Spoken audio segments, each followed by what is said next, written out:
මේ හෙළිදරව්වේ මූලිකම පුද්ගලයා බවට පත් වෙලා ඉන්නේ හිටපු ජනාධිපතිවරයෙක් වෙච්ච රනිල් වික්‍රමසිංහ මහත්මයා.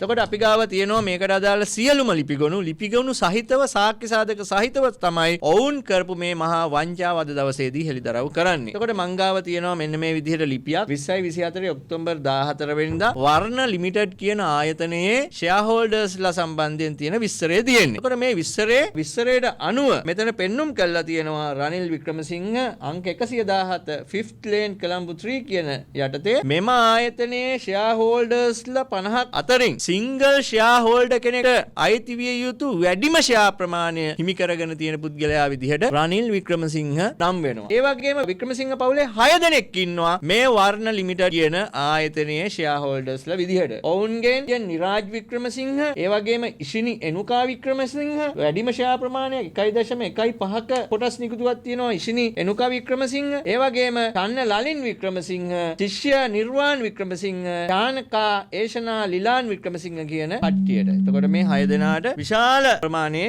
ෂෙයා ටිකක් තියෙනවා. දැන් මේ කම්පැනිය පවුලේ බූදලයක් විදිහට වික්‍රමසිංහ පවුලේ කරගෙන යනවා. හැබැයි මේක නෙමෙයි කතාව. මේ වන විට විශාල ප්‍රමාණයේ ණය මේ කම්පැනිය මගින් අරගෙන තියෙනවා කියලා අපිට ආරංචි වෙලා තියෙනවා. ඒ සම්බන්ධයෙන් විස්තර ලැබෙමින් පවතිනවා. මේ කාරණා මෙහෙම වෙද්දී මොවුන් මේ කම්පැනියේ ෂෙයාර්ස් ඒ කියන්නේ මේ ඩිරෙක්ටර් බෝඩ් එක වික්‍රමසිංහ ඩිරෙක්ටර් බෝඩ් එක අයින් වෙනවා. මේ තියෙන්නේ අයින් වීමට අදාළ ලිපිගොනුව PB අංක 14/28 යටතේ සමාගම් මැදුරේ ලියාපදිංචි වෙච්ච කම්පැනි එක Form 20 එහෙම නැත්නම් අධ්‍යක්ෂකවරුන් වෙනස් කිරීමේ ලිපිය තමයි මෙතන තියෙන්නේ. ඒකට මෙතන මෙන්න මේ වික්‍රමසිංහවරු ඉවත් වීම සඳහා සකස් කරන ලද ලිපිගොනුව තමයි අපි මේ සමාගම් මැදුරෙන් ලබාගෙන තියෙන්නේ. හැබැයි මේ විදිහට වික්‍රමසිංහ පවුල අධ්‍යක්ෂකවරුන් මේකෙන් ඉවත් වෙලා කවුද එන්නේ කෙනෙක් එනවා. මෙන්න ආපු ડોකියුමන්ට් එක 2025 10 සමාගම් මැදුරේ ලියාපදිංචි වෙලා තියෙනවා අශෝක හේමචන්ද්‍ර. අපි අහනවා කවුද කියලා. ඔහුගේ ඊමේල් එකේ තියෙනවා ashok@dayagroup.com. ඊට පස්සේ සමීන්ද්‍ර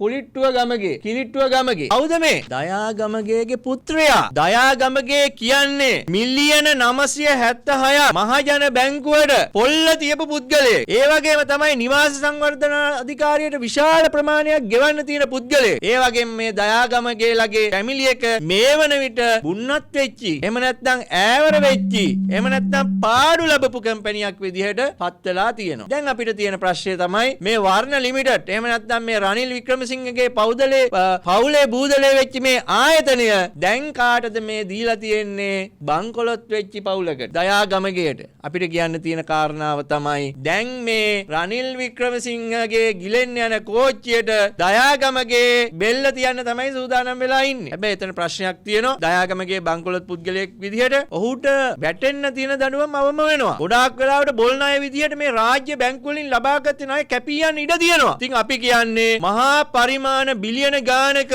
වංචාවක් ඉදිරියේදී සිද්ධ වෙන්න යනවා. මේ වෙලාවේ අහනවා මේ වර්ණ ලිමිටඩ් කියන ආයතනය රාජ්‍ය බැංකු වලින් කොපමණ මුදල් ණයට ලබාගෙන තියෙනවද? ඒ ණයට ලබාගෙන තියෙනවා නම් මේ මුදල් ඇයි වික්‍රමසිංහලා ඉන්න කාලේ ගෙව්වේ නැත්තේ? දැන් හොර රහසේ රනිල් වික්‍රමසිංහ ඇතුළු වික්‍රමසිංහ පවුලේ 6 දෙනෙක් මේ ආයතනයෙන් ඉවත් වන්නේ ඇයි? ඉවත් වෙලා බංකොලොත් භාවයට පත්වෙච්චි දයා ගෲප් එකේ ඒ දයාගමගේගේ පුත්‍රයා ඇතුළු තවත් කණ්ඩායමකට මේ කම්පැනිය පවරන්නේ ඇයි? මේ කම්පැනිය වික්‍රමසිංහලා අයින් වෙන්න කලින් මේ බිලියන ගානක ණය මුදල ගෙවලා අවසන්ද? දැන් මේ තියෙන තත්ත්වය අනුව වික්‍රමසිංහලා සූක්ෂමව මේකෙන් මගහැරලා ගිහිල්ලා තියෙනවා. කෝටි ගානක් පිට හිතන විදිහට රාජ්‍ය බැංකු වලට පාඩු කළා. මෙවැනි තත්ත්වයක් තියෙනවා. අපි ඉදිරියේදී කෝප් කමිටුවට මේ සම්බන්ධයෙන් පැමිණිලි කරනවා. මහා පරිමාණ විදිහට මේගොල්ලෝ කෙලින්ම ඇවිල්ලා වයිට් කොලර් මාෆියා කරපටිකාරයෝ මේගොල්ලෝ හරියට කෝටිපතියෝ වගේ ඇක්ට් කරලා මේ රටේ ජනතාවගේ ඇත්තටම ජනතාවට අයිති වෙලා තියෙන මේ රාජ්‍ය බැංකු තැන්පත්කරුවන්ගේ මුදල් මේ තැන්පත්කරුවන්ගේ මුදල් සූක්ෂම ලෙස ව්‍යාපාර ජාලයකට ඇතුළත් කළා. අවසානයේදී මේ ආයතනය බංකොලොත් පවුලකට දීලා ඔවුන් මේ ආයතනයත් බංකොලොත් කරනවා.